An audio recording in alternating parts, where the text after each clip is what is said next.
as ações diretas, e já havia maioria para declarar constitucional tanto a regra de transição quanto a regra definitiva, as ações diretas diziam sobre a constitucionalidade do texto, mas não adentravam a interpretação que foi dada já, e o plenário já definiu essa questão no RE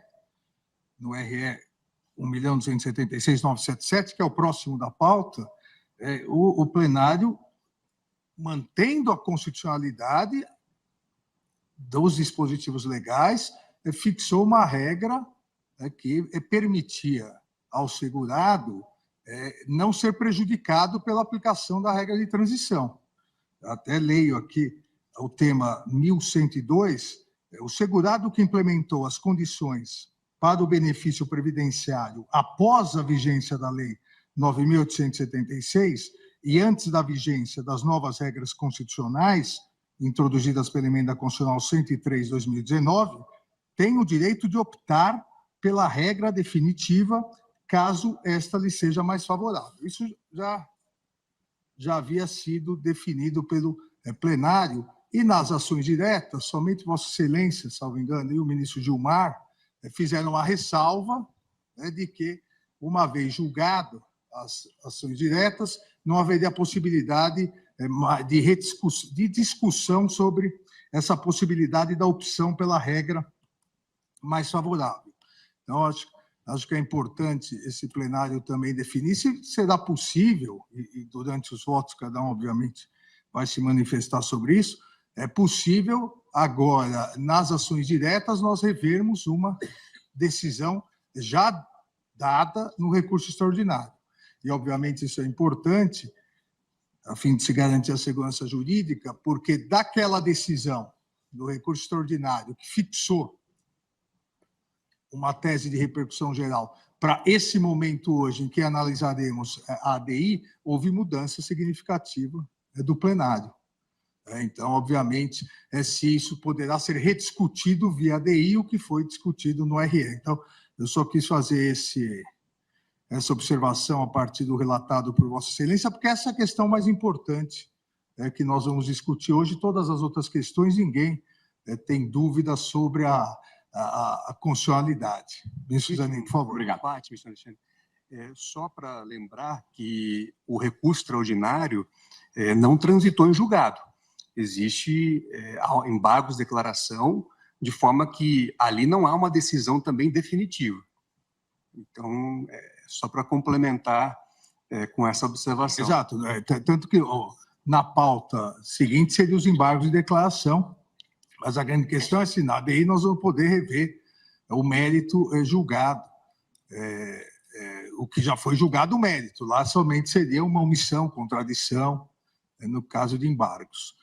É importante pontuar, porque, na verdade, eu vou passar rapidamente pelos outros pontos e vou ficar até somente nessa que questão. Essa era a questão controvertida, saber se quem está no regime de transição está cogentemente no regime de transição ou se pode optar pelo regime definitivo. Então, presidente, com todo respeito, não me parece que essa seja a questão mais importante. Essa vai ser a segunda questão mais importante. A primeira é se aqui nessa ADI nós vamos poder rever o que já foi definido no RE.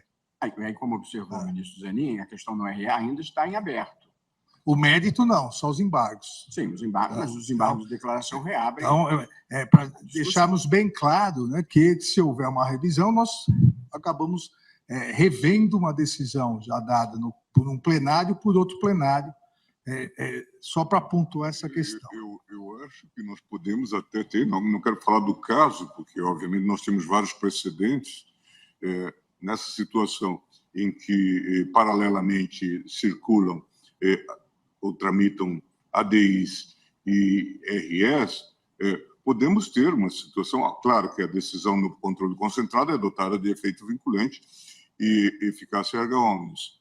E, eventualmente, se tivéssemos uma decisão em RE, ela seria passível de revisão dos embargos de declaração. Isso também seria possível de ser feito. Há precedente, ministro Gilmar, Eu acho que há vários nesse tribunal de provimento de embargos de declaração, porque supervenientemente, em ação direta, o Supremo decidiu de forma diversa. Sim. Tem precedente nesse sentido, mas ainda não estamos pré-julgando. Vamos ouvir o voto do ministro Alexandre. Não, presidente, eu não estou dizendo que não é possível. Eu quero que fique claro exatamente que essa ADI pode ser utilizada como embargos infringentes em relação ao recurso extraordinário. Essa é a questão que se coloca. Então, presidente, o primeiro tópico, eu passo rapidamente, foi arguído nas ADIs a inconstitucionalidade formal da Lei 9876 de 99. A Confederação requerente impugnou sob o argumento de que o projeto de lei da qual decorreu a aprovação da lei não teria observado o preceito do artigo 65, parágrafo único da Constituição, que impõe no processo legislativo federal a devolução da proposição à casa iniciadora no caso de alteração substancial na apreciação realizada pela casa revisora. A questão da alteração substancial feita pela casa revisora, que aprova, mas de forma bem alterada, ter que retornar. Eu afasto essa inconstitucionalidade formal, porque cito aqui no voto vários precedentes, na verdade, uma adequação de redação, ela não significa uma alteração substancial. Não é possível aqui constatar, nesse caso, que houve uma alteração substancial na redação. O que houve, e ocorre várias vezes no processo legislativo, um artigo somado com outro, uma emenda substitutiva, uma emenda aglutinativa, sem alterar propriamente o efeito normativo que produzirá a norma após ser aprovada. Então, eu afasto, mantendo, inclusive, o que o plenário da Corte já havia decidido em sede cautelar. O segundo ponto é o período de carência para a concessão do salário maternidade de determinadas seguradas. A impugnação do artigo 25, inciso 3º, e artigo 26, inciso 6º, da Lei 8.213, de 91. Como sabemos, a legislação previdenciária fixou períodos específicos de carência para a concessão de determinados benefícios. Nesse contexto, após a edição da Lei 9876, de 99, houve a necessidade, passou a existir a necessidade de determinadas seguradas, e essas seguradas são aquelas contribuintes individuais, também as seguradas especiais e as seguradas facultativas, que essas seguradas passassem a recolher ao menos 10 contribuições mensais como condição para que pudessem pleitear o salário maternidade, afastando expressamente a carência para as demais categorias de beneficiadas, ou seja, houve esse destaque em relação às contribuintes individuais, às seguradas especiais e às seguradas facultativas. É importante salientar, e esse é um ponto fulcral aqui nessa ADI, que esse dispositivo que estabeleceu isso, na verdade, essa nova alteração, ela não trouxe grandes transformações do que era o dispositivo originário da lei. Então, mesmo após a alteração, e sofreu uma nova alteração com a Lei 13.846 de 2019, o que houve foram pequenas alterações terminológicas, topográficas, continuou havendo a regra da não necessidade do período de carência e a exceção para essas três hipóteses. Os requerentes argumentam que exigir um período de carência nessas hipóteses restritas violaria os preceitos constitucionais consubstanciadores do direito à licença maternidade, igualdade de condições entre trabalhadores urbanos e rurais, da equivalência de benefícios e da proteção constitucional à maternidade. Eu afasto esses argumentos, me parece que o que a Constituição Federal garantiu à mulher trabalhadora, sem prejuízo de sua remuneração ou de seu vínculo empregatício, foi a licença gestante por um período de 120 dias, contemplando de forma expressa as seguradoras empregadas, sejam urbanas, sejam rurais, as trabalhadoras avulsas e, por fim, as empregadas domésticas. Essas previsões foram repetidas pela lei, não há nenhuma excepcionalidade aqui. A legislação infraconstitucional, ao estender o benefício previdenciário a todas as seguradas pertencentes ao regime geral, terminou por abarcar outras categorias para além daquelas previstas na Constituição, alcançando a contribuir aquelas três hipóteses. A Lei 9876, ao introduzir períodos de carência para as categorias de seguradas não alcançadas pelo texto constitucional, ela não limitou, porque, na verdade, a legislação ampliou para outras três espécies de empregadas, trabalhadoras, que não previstas na Constituição, e, ao ampliar, estabeleceu um requisito, um período de carência. Mas, se compararmos o texto constitucional com o texto legal, houve uma ampliação na garantia, na efetivação desse direito. E essa questão específica dessa ampliação foi, inclusive, detalhado, especificado no parecer da Procuradoria-Geral da República, que cito aqui também no voto. Então, o fato do legislador ordinário ampliar os direitos, mas, ao ampliar, prever o requisito, não me parece que tenha ferido qualquer preceito constitucional. Então, também afasto a inconstitucionalidade e julgo constitucionais os artigos 25.3 e 26.6 da Lei 8.213, na redação dada pela Lei 9.876, de 99. O terceiro ponto impugnado é o fator previdenciário, o artigo 29, parágrafos 6º, 7º, 8º e 9º da Lei 8.213, de 91. Aqui, ao introduzir um fator previdenciário à sistemática do regime de previdência, o que se estabeleceu foi uma dinâmica, uma nova dinâmica para a concessão dos benefícios da aposentadoria por idade e da aposentadoria por tempo de contribuição.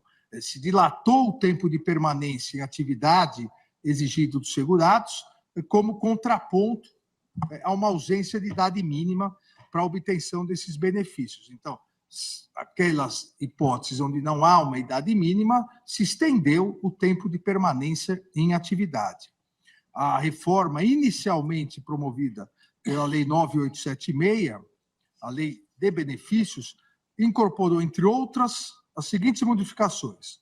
No caso de concessão de aposentadoria por idade e aposentadoria por tempo de contribuição, o benefício será calculado multiplicando-se a média de 80% dos salários de contribuição pelo fator previdenciário. Ainda previu, para o segurado especial, a aposentadoria por idade e a aposentadoria por tempo de contribuição, que deveriam também ser calculadas mediante a multiplicação de uma base de cálculo correspondente a essa média de 80% de suas maiores contribuições pelo fator previdenciário. Previu as bases da fórmula para a elaboração do fator previdenciário, idade, sobrevida e tempo de contribuição, e, por fim, acrescentou ao tempo de contribuição o período de 5 anos para a mulher e o professor, elevando-se para 10 anos no caso de professora. O fator previdenciário aqui passou, a partir da reforma, a se colocar como condição obrigatória para a aposentadoria por tempo de contribuição. Mas, como o próprio artigo 7º da Lei 9876 estipulou, se tornou facultativo no caso de aposentadoria por idade. Não houve nenhum prejuízo em relação à aposentadoria por idade, mas, pelo tempo de contribuição, se estabeleceu um fator previdenciário. Isso sofreu uma ligeira alteração com a Lei 11.718, de 2008, que modificou o cálculo do salário de benefício do segurado especial, porque afastou nessa hipótese a incidência do fator previdenciário, mas manteve todas as regras introduzidas anteriormente pela lei discutida 9876 de 99. Ainda houve, cito no voto, alteração pela lei 13.183, a previsão facultativa ao segurado prestes a obter a aposentadoria por tempo de contribuição, de afastar a aplicação do fator previdenciário desde que tivesse, era conhecida a regra 85-95, né, desde que tivesse alcançado determinada soma de idade e tempo de contribuição. Aí seria possível afastar o fator previdenciário. A recente reforma, agora não tão recente, promovida pela Emenda Constitucional 103 de 2019, eliminou a hipótese de aposentadoria somente por tempo de contribuição e consolidando, né, a inativação programada que atualmente requer tanto uma idade mínima quanto um período mínimo de contribuição para sua concessão. O fator previdenciário, que antes era aplicado de forma obrigatória, no caso de tempo de contribuição, e de maneira facultativa na aposentadoria por idade, subsistiu, contudo, a título de ilustração, na regra de transição aplicada ao segurado, a quem ainda faltasse um pouco, um período, um lapso pequeno para se aposentar por tempo de contribuição. E cito aqui os artigos referentes à nova emenda constitucional.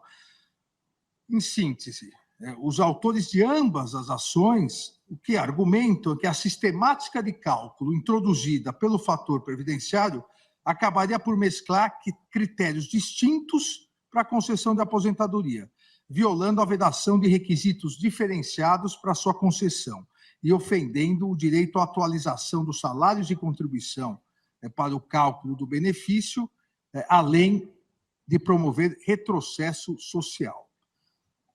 Ocorre, presidente, que o Supremo Tribunal Federal, em mais de uma oportunidade, já em várias oportunidades, compreendeu válido o fator previdenciário, tal qual introduzido no sistema securitário pela Lei 9.876, e reconheceu várias vezes, tanto na via concentrada, no controle abstrato de constitucionalidade, quanto em sede de repercussão geral. Relembro aqui sobre a relatoria do ministro Dias Toffoli, a repercussão geral no recurso no RE 1.221.630, onde se afirmou na tese constitucional o fator previdenciário previsto no artigo 29 caput, incisos e parágrafos da Lei 8213 de 91, com a redação dada exatamente pelo artigo 2º da Lei 9.876. Então, isso já havia sido definido pelo Supremo Tribunal Federal em sede de repercussão geral, exatamente porque o elemento discriminador não é inconstitucional. O que se faz é determinada idade, quem não chega àquela, o que se fazia, determinada idade, quem não chega àquela idade e tempo de serviço, é ainda um fator aqui previdenciário importante para adequar idade com tempo de serviço. Então, afasto também a inconstitucionalidade. E, finalmente, presidente, e agora sim, a questão da norma de transição na aplicação do fator previdenciário. O que... E aqui o objeto principal dessa discussão, e a mesma discussão, na verdade, essa norma de transição, artigo 3º, 5º, 6º e 7º da Lei 9.876, já havia obtido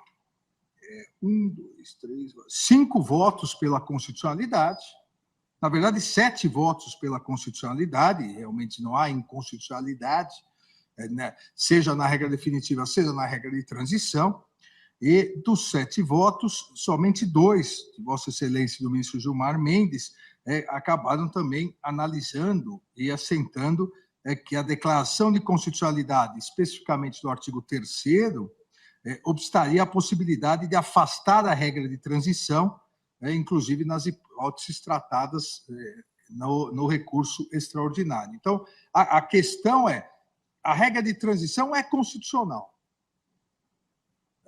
Aqui me parece que nem há necessidade de uma discussão maior da regra de transição, é constitucional, porque a regra de transição, desde os debates legislativos passando pelos debates no Supremo Tribunal Federal, no julgamento da repercussão geral, a regra geral, o que ela pretendia, o que ela pretende a regra geral não, a regra de transição, o que ela pretende é beneficiar o segurado. Então, se fez uma regra de transição para que ele não fosse prejudicado em determinados casos. Ocorre que, na aplicação da regra de transição, determinados segurados tiveram prejuízo.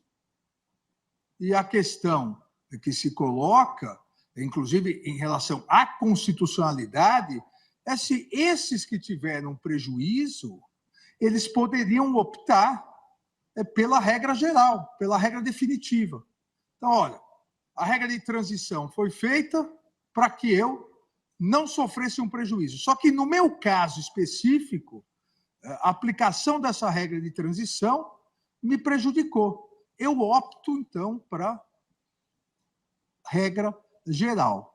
Isso foi discutido no recurso extraordinário e isso, que tudo indica, é o que será discutido aqui nessas duas ADIs. Então, nesse ponto, o objeto principal da discussão é a definição se o segurado do INSS, que ingressou no sistema previdenciário até o dia anterior da publicação da lei nova, que foi 26 de novembro de 99, se esse segurado ele tem o direito de optar para o cálculo do seu salário de benefício, de optar não pela regra transitória que o prejudica, mas pela regra definitiva prevista no artigo 29, incisos 1 e 2 da Lei 8.213, quando isso lhe for mais favorável, para lhe assegurar não um prejuízo, mas sim um benefício mais elevado.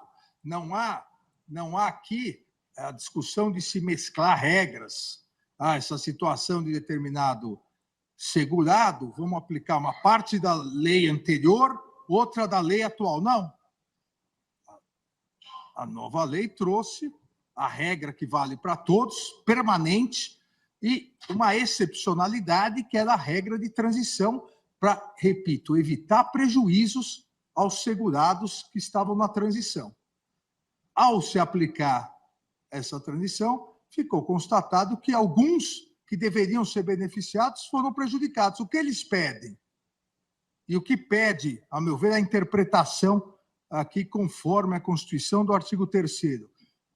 Se a regra de transição veio para impedir prejuízos, e ela gera prejuízos, vamos aplicar a regra permanente. Não vamos inventar uma regra, não vamos para outra lei, não vamos aplicar uma mistura de leis, vamos simplesmente afastar a excepcionalidade que tinha uma única finalidade: impedir prejuízo. Se ela não está cumprindo a sua finalidade, que se dê a opção ao segurado de pedir a aplicação normal para a regra permanente, que seria aplicado para todos. E, repito, exatamente para evitar que haja prejuízo no benefício.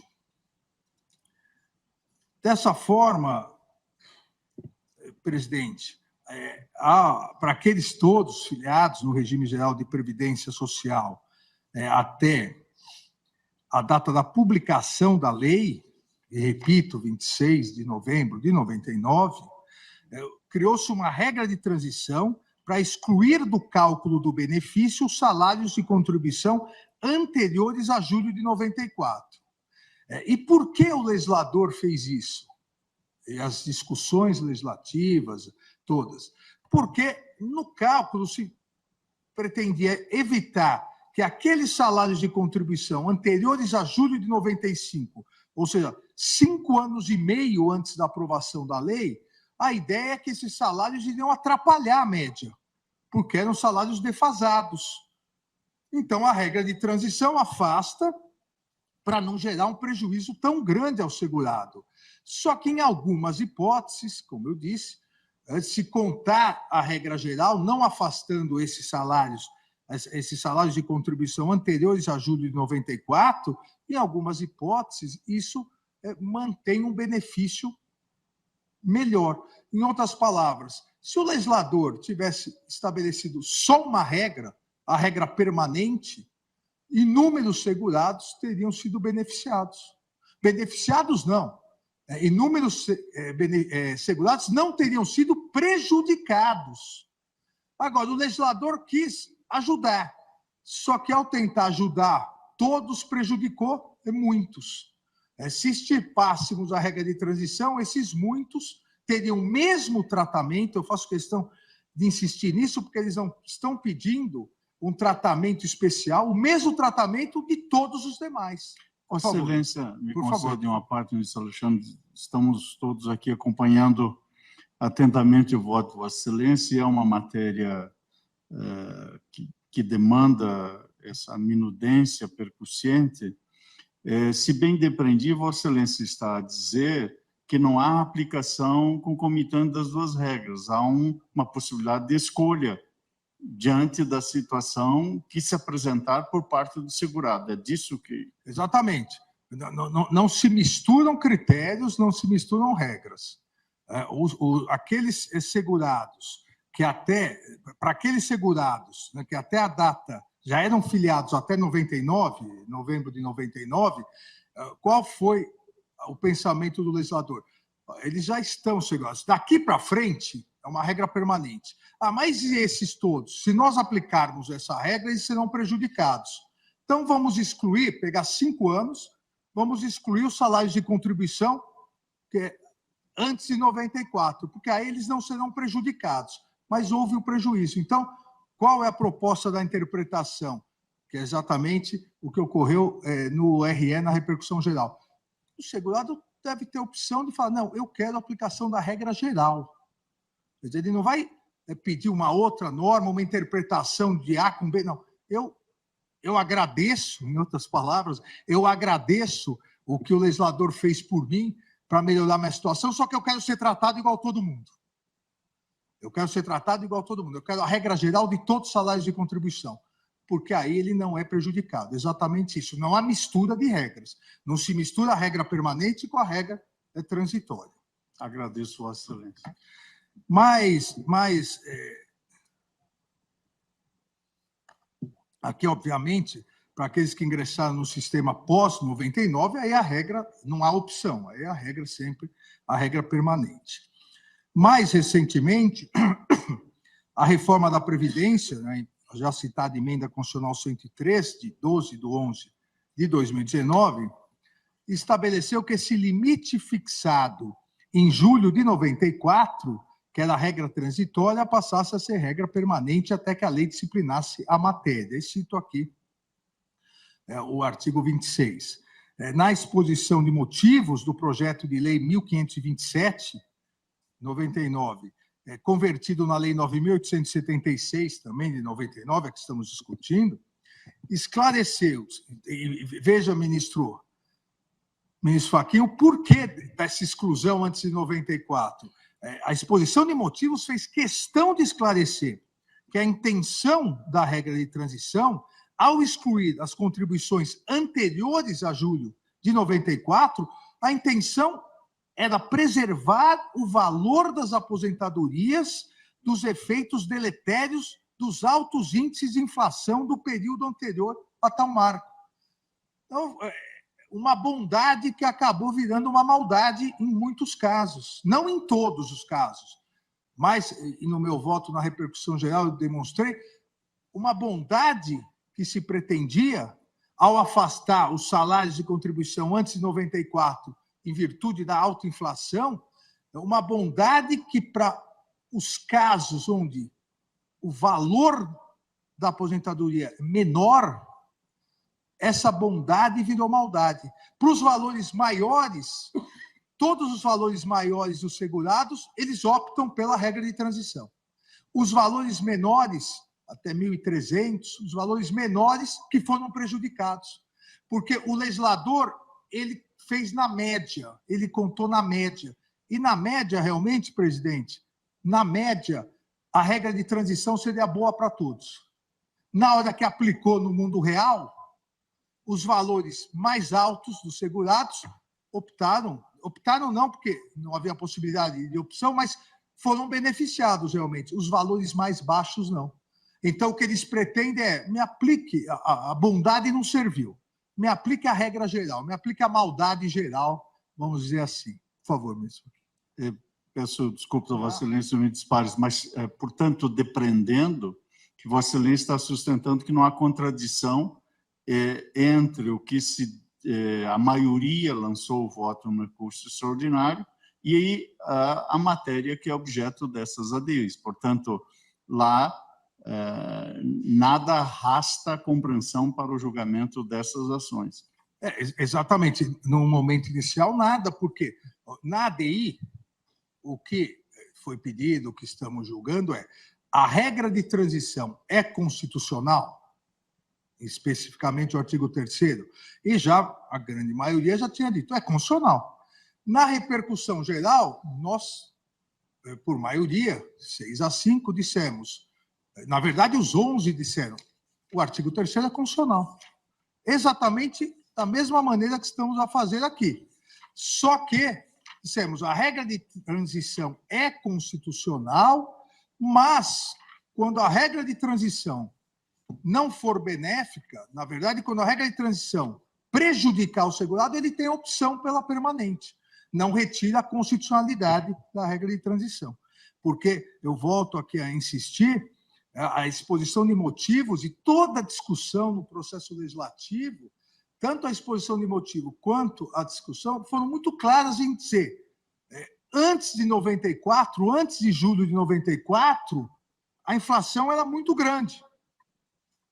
Então, isso vai prejudicar o segurado.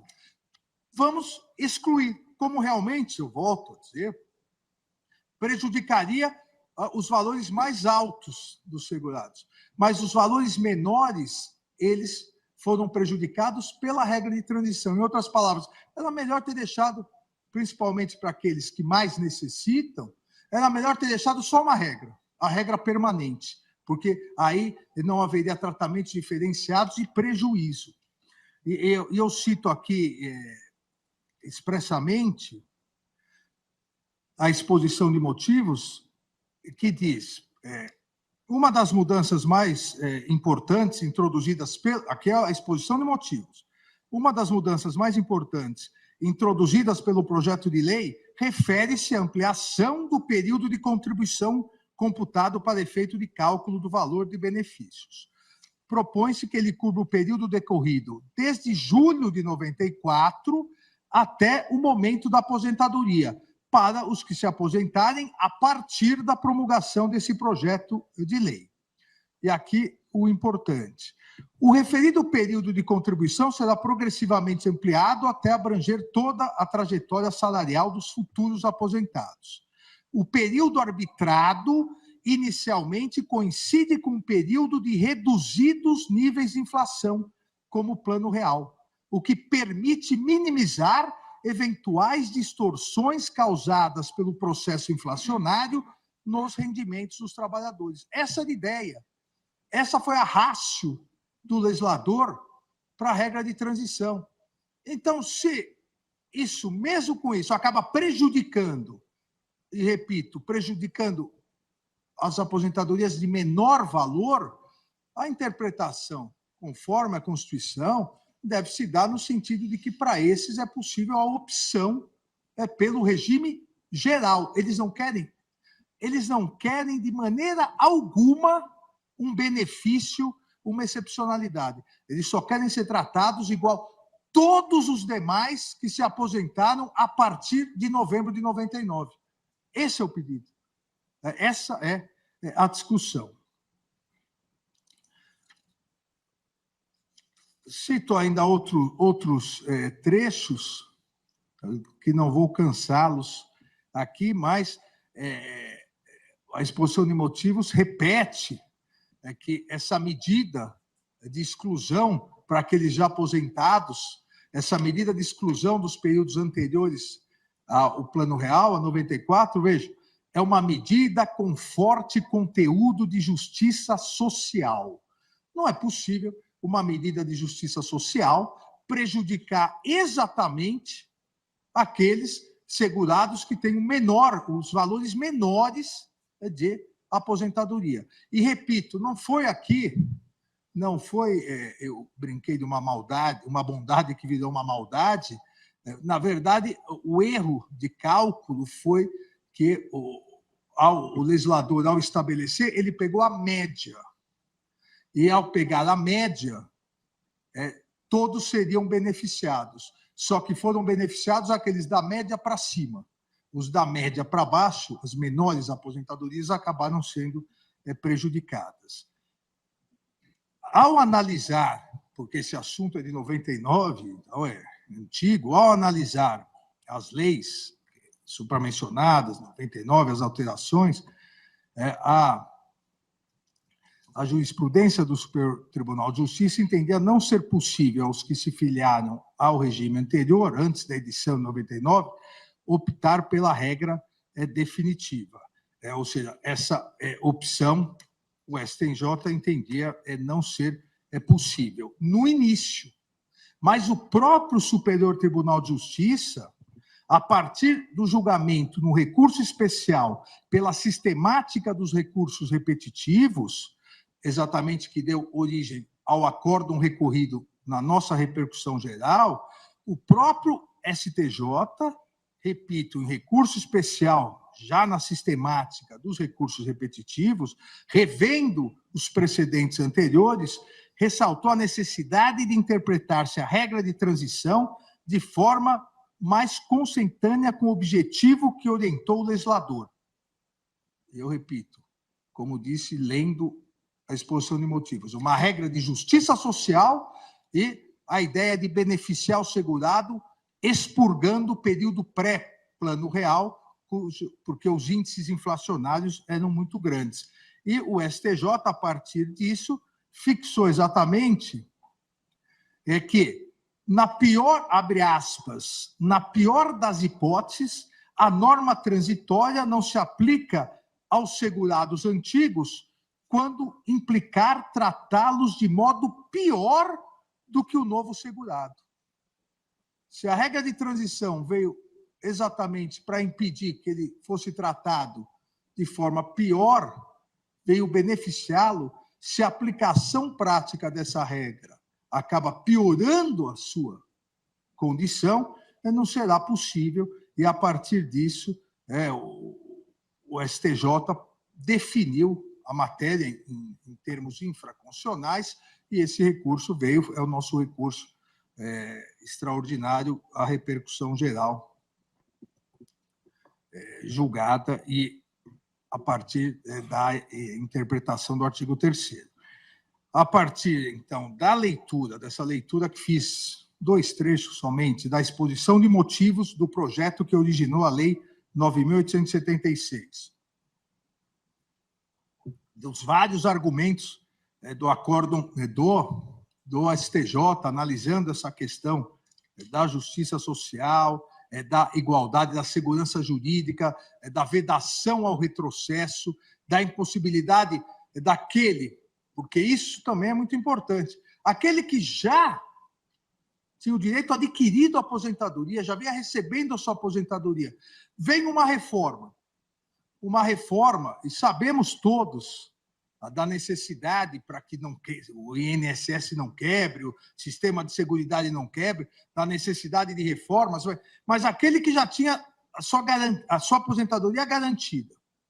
Vem a reforma prevê requisitos mais duros, um fator previdenciário mais duro, ou seja, a situação vai piorar para quem será, ou se tornará mais difícil para quem se aposentar após 99, a lei diz. Para você que se aposentou antes, nós vamos garantir uma situação melhor com a regra de transição. E esse fica pior do que a regra geral. Obviamente, houve um erro aqui na aplicação da regra de transição. A regra transitória, a finalidade da regra transitória era favorecer, principalmente, os trabalhadores aposentados com menor escolaridade, com inserção menos favorável ao mercado de trabalho, que tivessem uma trajetória salarial mais ou menos linear, ou seja, os menores valores. Só que, infelizmente, isso não se demonstrou crível, real na aplicação. Aqueles de menor escolaridade, aqueles que tiveram, aqueles que tinham, estavam na base do mercado salarial, dos valores salariais, acabaram sendo prejudicados. Então, em virtude disso, não é possível, ao meu ver, somente, e aqui é uma conclusão, eu diria, dupla, não tenho nenhuma dúvida de que, até pela exposição de motivos, pela intenção do legislador, não há inconstitucionalidade na regra de transição, porque a regra de transição foi feita para não prejudicar quem já estava aposentado, para garantir os direitos de quem estava aposentado. Então, não é possível declarar inconstitucional uma regra que foi feita para melhorar a situação, e, em alguns casos, melhorou. Agora, aqui não se discute a constitucionalidade somente, mas a sua aplicabilidade. Na hipótese em que a situação do segurado piora, então, nessa hipótese, ele tem o direito constitucional de garantir o seu direito, a sua segurança jurídica, evitar o retrocesso social. Ele tem o direito e vejam, ele tem o direito não a exigir regras que já foram revogadas, ele tem o direito a uma opção simples. Eu quero ser tratado igual todos os segurados após 99. É só isso que eu quero. Dessa forma, presidente, para não cansá-los mais, eu concluo aqui no sentido de que é constitucional também, é constitucional o artigo 3º, é constitucional as regras de transição, mas não é possível a aplicação, ou, diria, dentro do próprio contexto da lei, deve-se dar uma interpretação conforme nos moldes do que nós já fizemos na repercussão geral. Ou seja, uma interpretação conforme no sentido de que o segurado que implementou as condições para o benefício previdenciário após a vigência da Lei 9876, de 99, e antes da vigência das novas regras constitucionais, tem o direito de optar pela regra definitiva. É só isso que ele quer, caso lhe seja mais favorável. Há um argumento do INSS que o impacto financeiro decorrente da aplicação dessa interpretação seria de 3,5 bilhões para o ano de 2020, agora já não mais, então já houve a economia de 3,6 bilhões, 16,4 bilhões para os últimos 5 anos, então 21, 22, 23, então também já houve mais economia, e 26,4 bilhões para o período de 2021 a 2029. Existem 3.045.065 aposentadorias por tempo de contribuição ativas desde 2009, e essa é a previsão do INSS, que em torno de metade, exatamente a metade mais baixa, iria pedir a revisão.